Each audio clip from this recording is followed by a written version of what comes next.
Hello and welcome to the Saco City Council meeting for Monday, February 9th at 6:30 p.m. Let the record reflect that all members of council are present this evening, with the exception of Mayor Jody McPhail. In her absence, I, Joshua D. Parks, Deputy Mayor for the City of Saco, will be facilitating the meeting this evening. Let the record also reflect that City Administrator Ryan Pelletier is also in attendance. Please join me in the Pledge of Allegiance.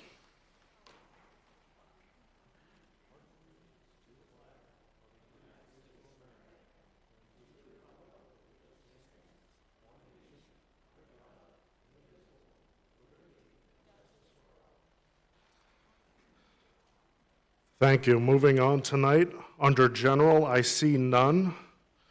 Next up, Agenda Item 5, Committee Correspondence to Council. Would any councilor wish to speak? Deputy Mayor Parks, I just want to point out that I have not been told what my committee assignments are to date, and if that could be generated and sent to me in an email, that'd be great. All right, City Administrator Pelletier, do you have that down? I do, and we actually have it. I'll give it to you after the meeting if you'd like. All right, would any councilor wish to speak on Councilor Hewitt? Thank you. The Dyer Library wants everyone to know they have a new online platform that if you want access to the Journal Tribune and some of the other media, that you can use it for free without any web page or subscription pop-ups at the Dyer Library. If you ask someone at the circulation desk, they can inform you. And they have all kinds of activities coming up for February vacation, so definitely check out their website. Thank you. Thank you, Councilor Hewitt. Would any other councilor like to speak on committee correspondence? All right, moving on to public comment.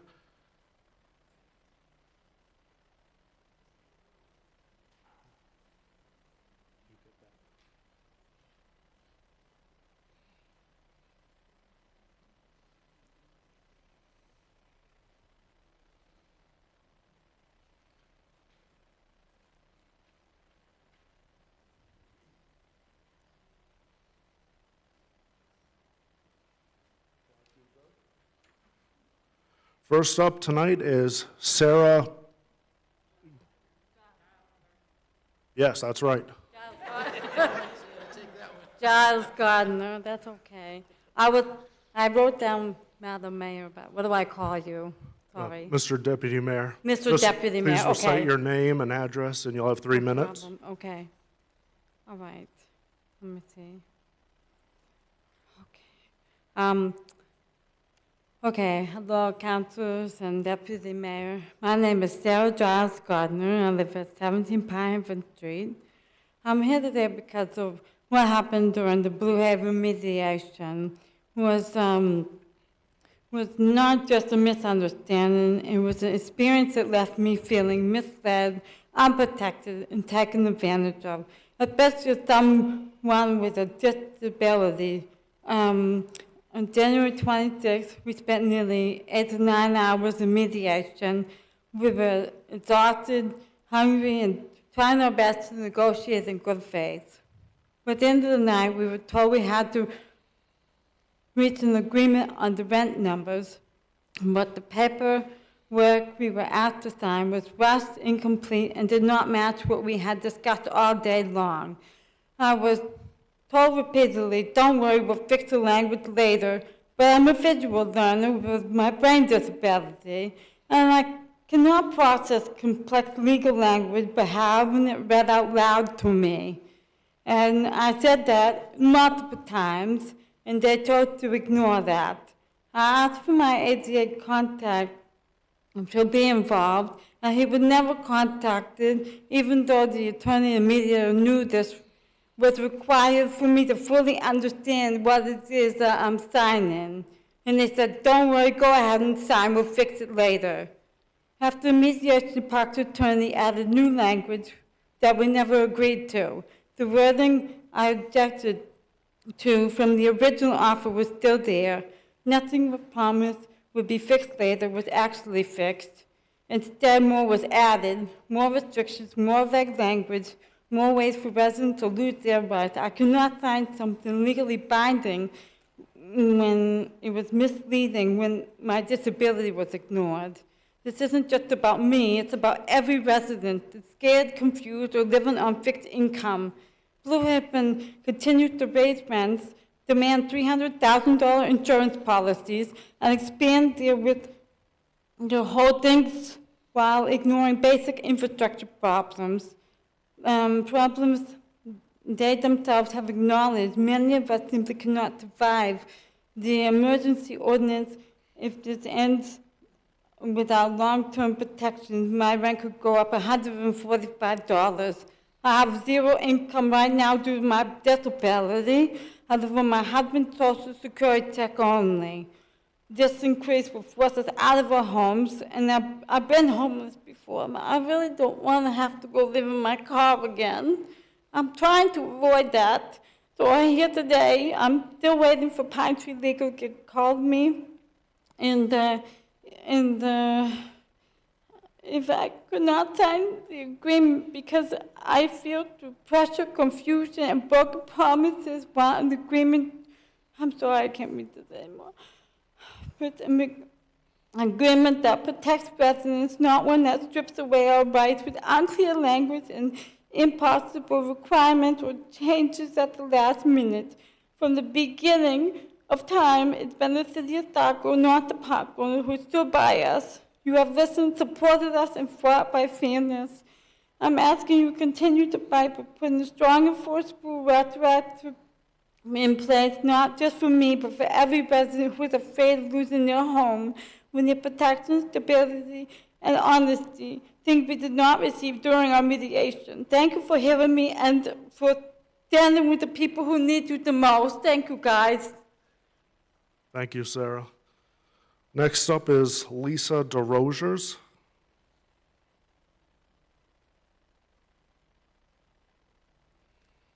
Hi, Lisa Drozier at 18 Pine Haven Street.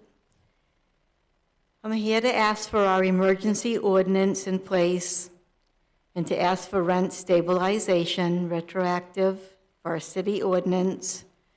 I know Waterville and Biddeford asked for the same thing, and I believe it passed. And I think it would be nice if we could have the same thing for Saco. We need to pass more bills that support our manufactured housing parks for rent increases, just to stop the predatory practices that are forcing people out of their homes. We need more meaningful changes to protect residents of parks across our state, and we're asking for your help. Thank you. Thank you, Lisa. Next up is Linda Daniels.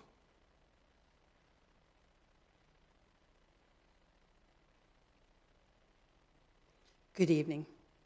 My name is Linda Daniels, and I reside at 31 Pheasant Road in Saco at Blue Haven Mobile Home Park. Thank you again for this opportunity to speak here tonight. I would like to thank the board and all that you have done for us so far. Where I live is our established home. When my partner purchased this home, it was within the means of the income when he was making at the time. I can say those wages don't even come close to today's wages. Everything has gone up: food, electricity, insurance premiums, and we do our best with what we have.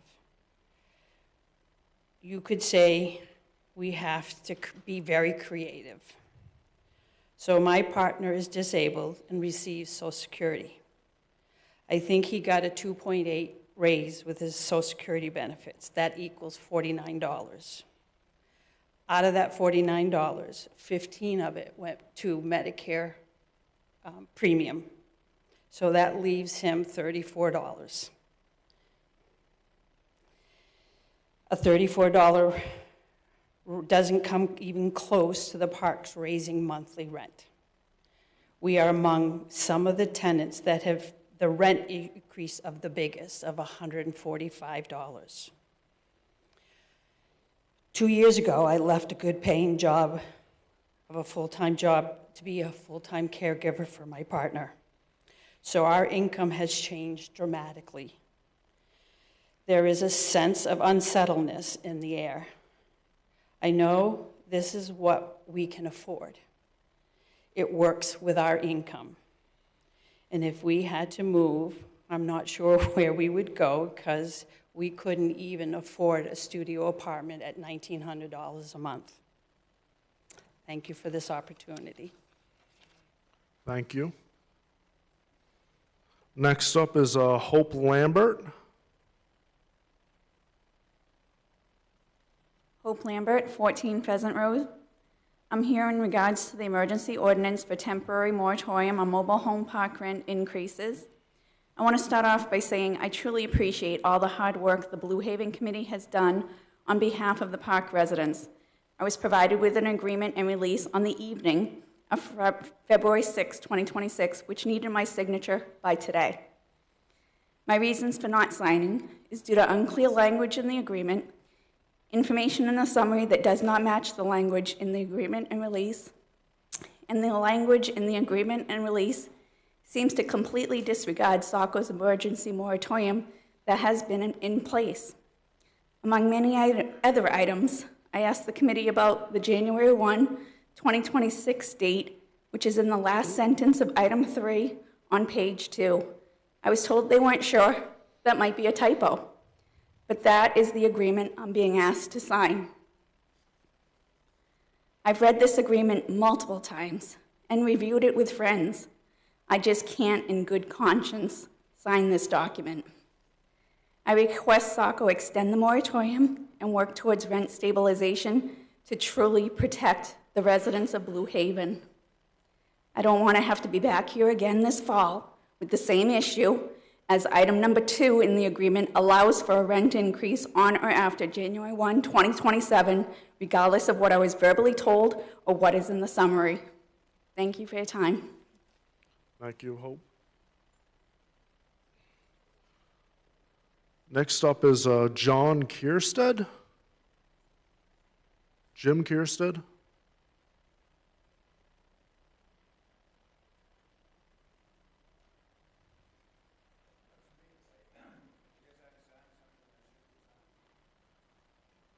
Okay, moving on.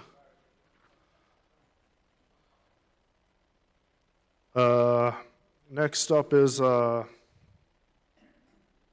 someone with the last name Bryant.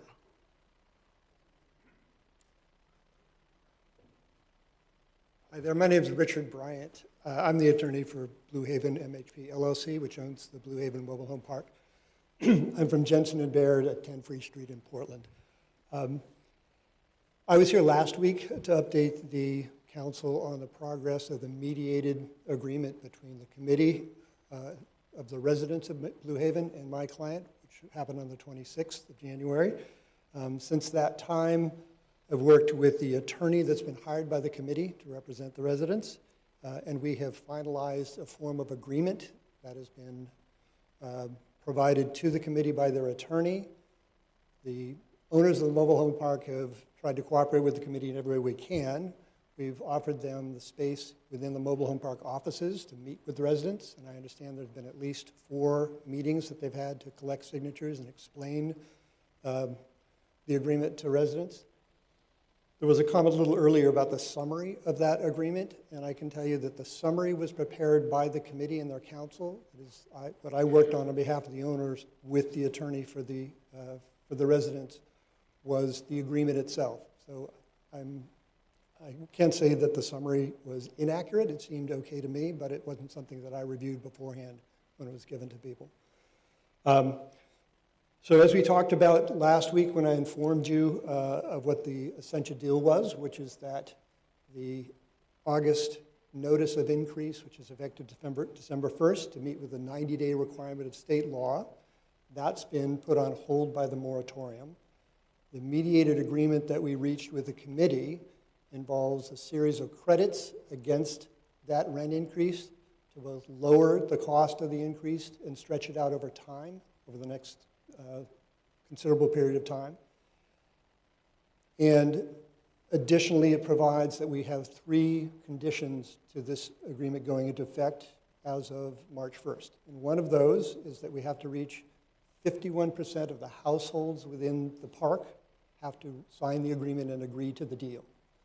Again, that's what the committee has been meeting with residents about. The second condition is that obviously the moratorium that prevents the rent increase has to be rescinded by that March 1st date. I understand that there's an extension of that on your agenda tonight, which makes sense because it's running out on the 13th of this month, and you need to extend it beyond that. However, from our perspective, for the deal to come into effect, the City Council has to decide on the 23rd, the last meeting of this month, whether they want to rescind that, assuming that we've presented you with evidence of the 51% of the residents approving the deal. The last condition, which again I don't think is a major condition, is that there be no other municipal or state law or ordinance in effect that prevents the initiation of that deal, the implementation of that deal in March of this year. Obviously, if there are future modifications of the law or ordinances, just as we have so far, we will comply with that as well. But this deal is a deal about negotiating the rent increase that was to effect on December 1, and that's the only item that was in the mediation. And with that, again, I'm happy to provide an update. I hope we will, excuse me, there's one other thing I want to say. I was informed. You're 30 seconds over, so can you It'll be very conclude quick. this? The committee for the attorney informed me today that the committee had achieved a substantial number of signatures, and they were optimistic about getting the 51%. Again, I don't have exact numbers on that. I hope to update you at your February 23rd meeting. Thank you. Thank you. Okay, that concludes the sign-up sheet. If any other member of the public would wish to speak, step forward, state your name and address, and you'll have 3 minutes. Good evening. My name is Brian LaRoche. I'm at 19 Meserve Circle. And tonight I'd like to give you an update of a lot of stuff that's going on around the state. Excuse me. We were privy to some information that was announced by the governor's office last Thursday. Greg Payne from the governor's office told us there was a lot of things to be talked about. The first is the governor's supplemental budget to be approved in April includes money to, 1, follow the recommendations of law of LD 1765. Oh, I'm sorry, I'm reading off the one with the blue dot. Sorry, forgot to tell you. This report moves all mobile home oversight to MOCA, which is the main office of community affairs. They'll become the first point of contact for residents dealing with mobile home park issues, both landlord, tenant, and infrastructure. The second part was the creation of a new Assistant Attorney General position for housing issues only, specifically focused on mobile homes. Right now, the housing issues are under the Consumer Protection for the Assistant Attorney General, Mike Devine, but that's really too much broad of a scope for him, so they created this position. So it shows you the dire need for all of this. Third is the creation of a pilot program to help with financing for infill and expansion of existing and building new mobile home parks. Hearings on the supplemental budget will begin next week, and they hope to have it completed by the end of the legislative session in April. And you can contact Greg Payne. I left his information there if you need to contact him. The other things that were discussed at the meeting, Pine Tree Legal Assistant. They're the oldest and largest nonprofit legal aid organization in Maine. They offer free legal services to low-income individuals. They've also announced that they'll be adding a full-time fellow position starting in June. This job will be for 2 years and will only be working on mobile home park issues. This is happening separate from any potential changes to state laws, rules, and oversight. Again, a dire need for rent stabilization and affordable housing. The last part of the talk dealt with the Housing and Economic Development Committee. The analysis work is writing on a full rewrite of the mobile home statutes and will present it at some point very soon. They've reached out to some of the entities, including Greg Payne from the governor's office, for technical assistance. And unfortunately, we probably won't be able to be directly involved at this stage of the game, but we will have opportunities to make our voices heard and to have our input into these things. And they'll be heard any potential changes. Again, you can reach out to the Housing Committee. All that information is right there. And lastly, at the very bottom is my contact information. I'd be happy to talk to any of you about any of these things that we discussed tonight in greater detail. As always, we thank you very much for your time and your support. Thank you much. Thank you. Would any other member of the public like to come up and speak?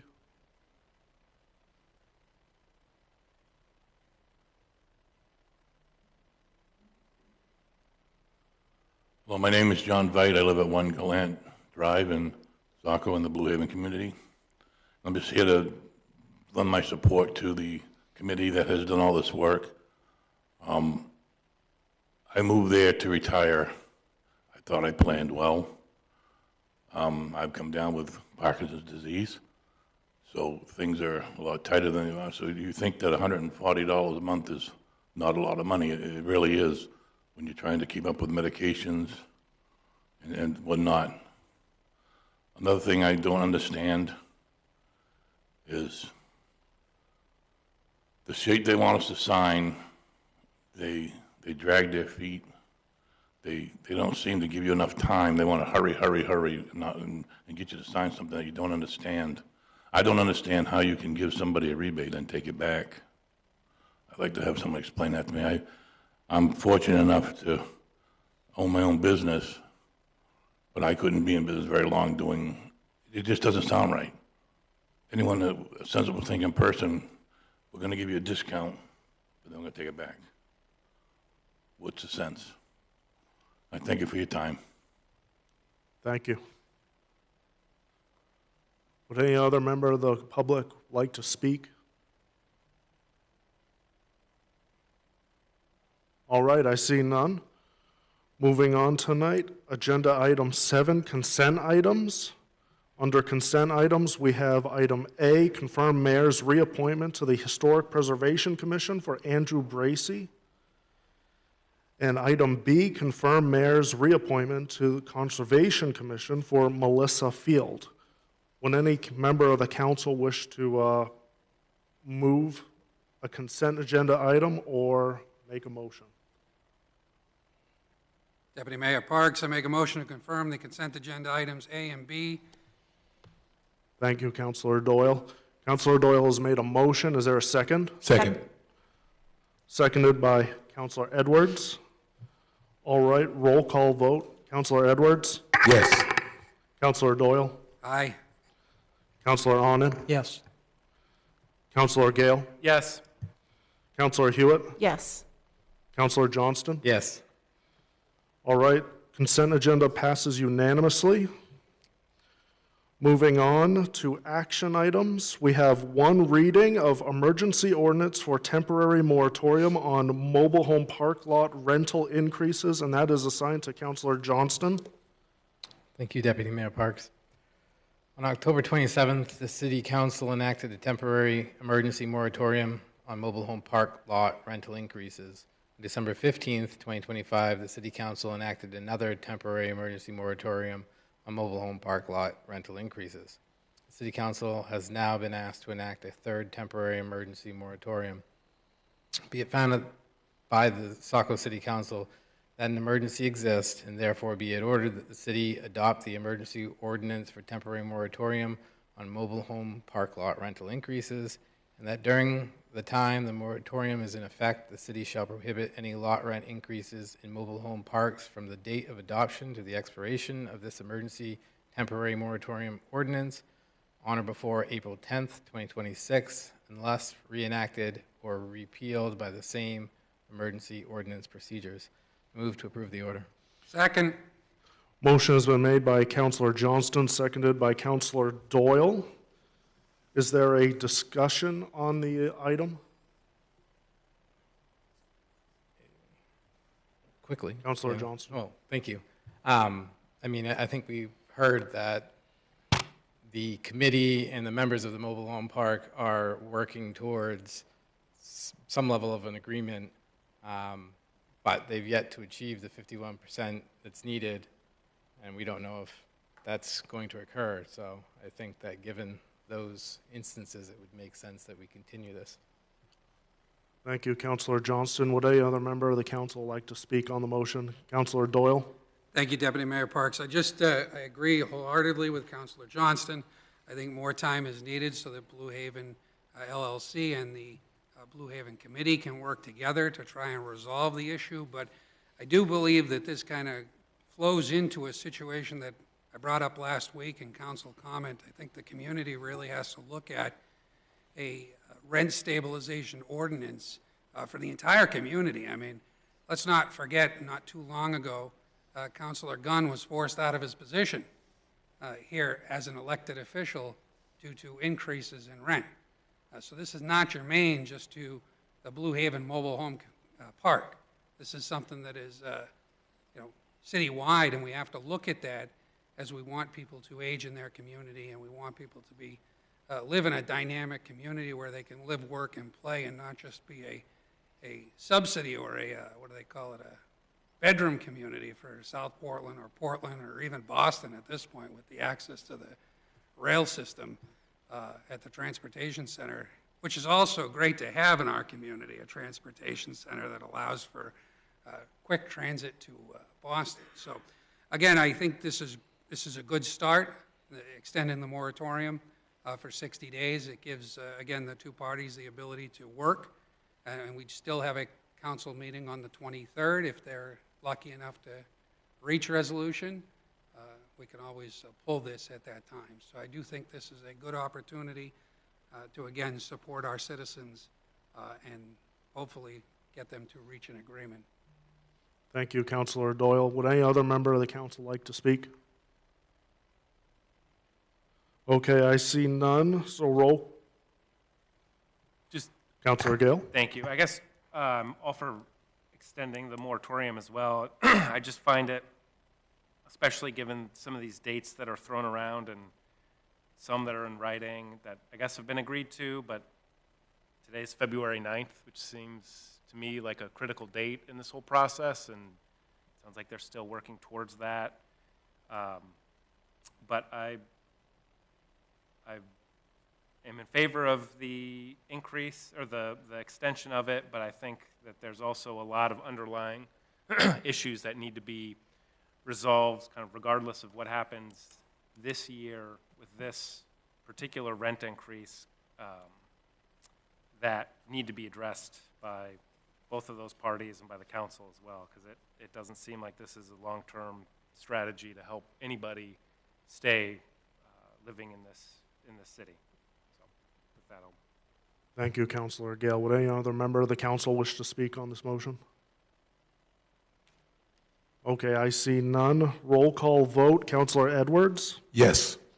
Councilor Doyle? Yes. Councilor Onen? Yes.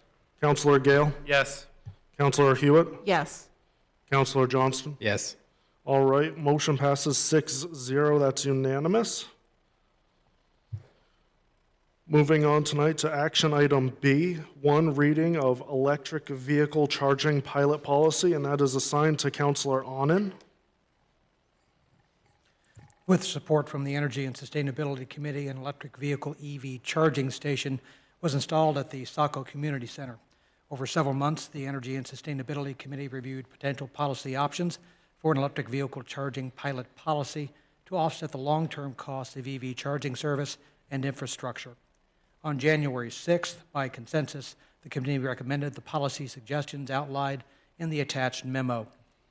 Be it ordered that the Saco City Council adopt the EV charging pilot policy for a period of 1 year, commencing on July 1st, 2026, and ending on June 30th, 2027. Further, direct city staff to bring forward a fee schedule update as part of the fiscal year 2027 budget process to reflect the provisions of this pilot policy. I move to approve the order. All right, Councilor Onen has made a motion. Is there a second? Second. Seconded by Councilor Johnston. Is there any discussion on the motion?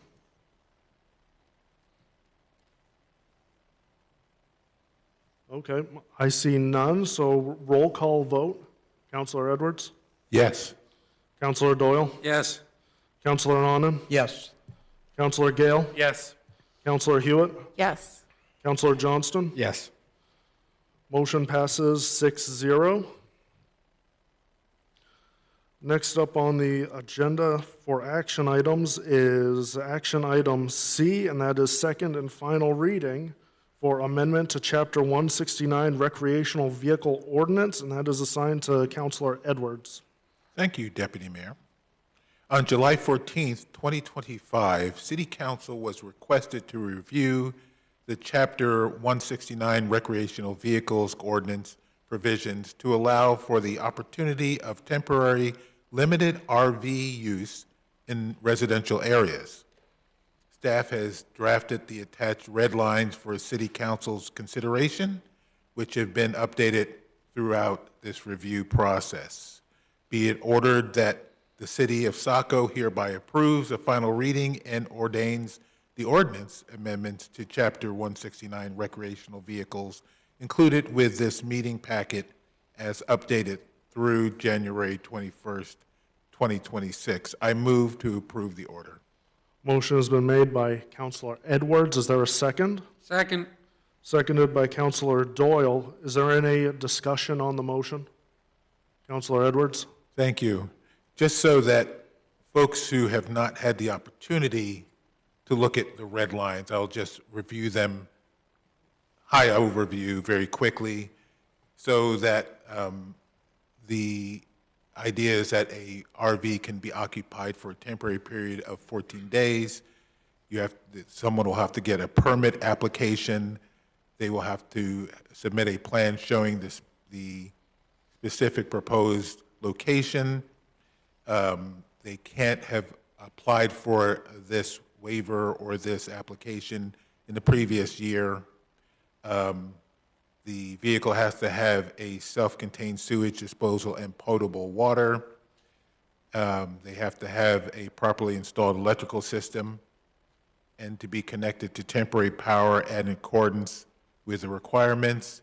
The zoning for the recreational vehicle is cited to follow all residential dimension standards, and the applicant for temporary siting of a recreational vehicle has filed and agreed to a solid waste management plan on file with that filing. And also there is red lines for violations and penalties, which I believe will be determined after this passes.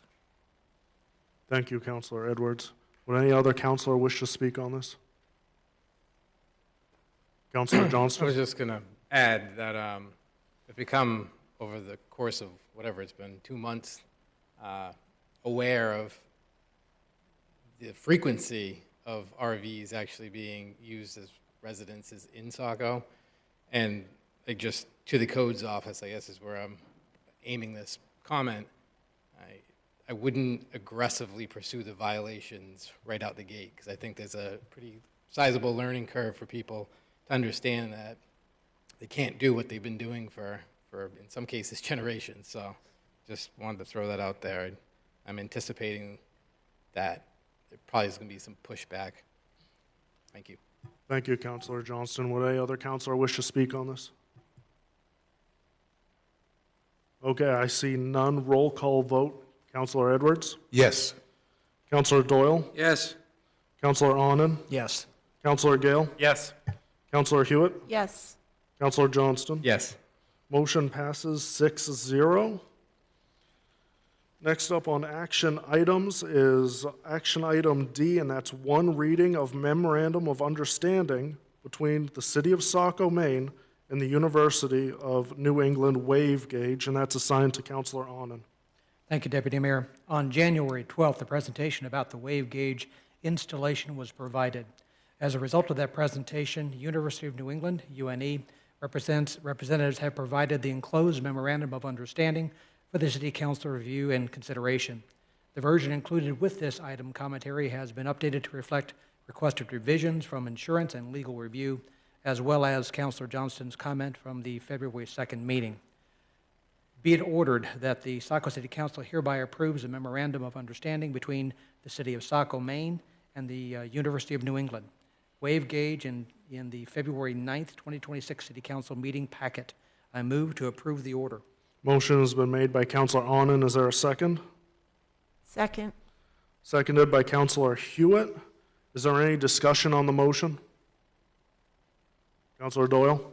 Deputy Mayor Parks, thank you. I just want to point out that I think this MOU is a great opportunity for the City of Saco, and especially Ward 4, and understanding how wave action works down there is a really important function when we look at the Army Corps of Engineers project and how long that's been outstanding in the community, and especially as we look to homes that we've lost and streets that we've lost into the water. So I think this is a great opportunity to understand wave action down in that area and how it affects us moving forward, after the spur jetty gets in there and after the Army Corps of Engineer projects is completed. So this is a great MOU as a starting point for what we have to do down in that area. Thank you, Councilor Doyle. Would any other councilor like to speak on this motion? Councilor Johnston? Thank you. Yeah, likewise, I think it's a good partnership or opportunity to have a partnership with our organization across the river. More specifically, I look at it as a good opportunity for the students that would be participating in this. And again, as Councilor Doyle indicated, I think this is small amounts of money in comparison to the tens of millions that are going to be ultimately spent down there in Camp Ellis. This will be beneficial data that I can tell you, as a counselor 10 years ago, I would have loved to have had this data. So I think going forward for future counselors, this would be extremely beneficial. I could say it's 20 years overdue. So I think it's definitely well worth our commitment to it. So thank you. Thank you, Councilor Johnston. Would any other councilor like to speak on the motion? Okay, I see none. Roll call vote. Councilor Edwards? Yes. Councilor Doyle? Yes. Councilor Onan? Yes. Councilor Gale? Yes. Councilor Hewitt? Yes. Councilor Johnston? Yes. Motion passes 6-0. And that concludes action items this evening. Moving on to agenda item 9, and that's administrative update. City Administrator Pelletier. Thank you, Mr. Deputy Mayor. RFP for preliminary engineering design and final design of Atlantic Trail rehabilitation. The City of Saco is soliciting bids for preliminary engineering design and final design of Atlantic Trail rehabilitation. Bids must be submitted on the bid response form in a sealed envelope marked preliminary engineering design and final design of Atlantic Trail rehabilitation. Bids will be accepted until 12 p.m. on April 3rd at the Finance Office at Saco City Hall, 300 Main Street. There will be a public opening of all bids received at that time. Saco hosting community information meeting on February 12 to share information on York County dredge work scheduled for March. The York County dredge is coming to Saco in March and will move sand from the Saco River to Camp Ellis Beach.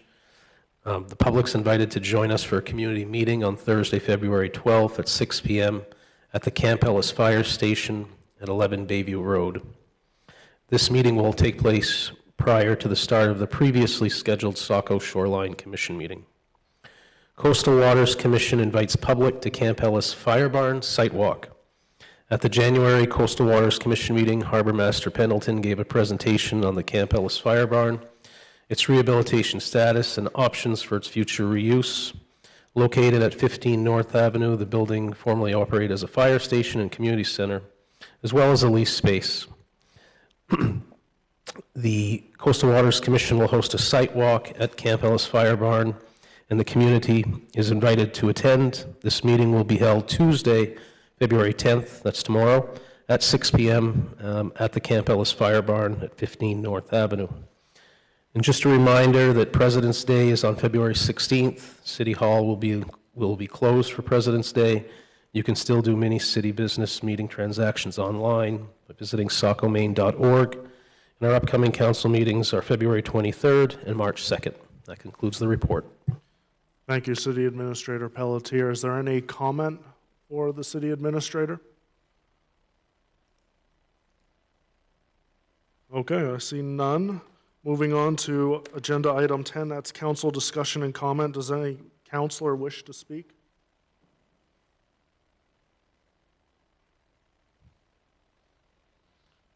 Okay, I see none. Moving on, agenda item 11, that is adjournment. Do we have a motion? So moved.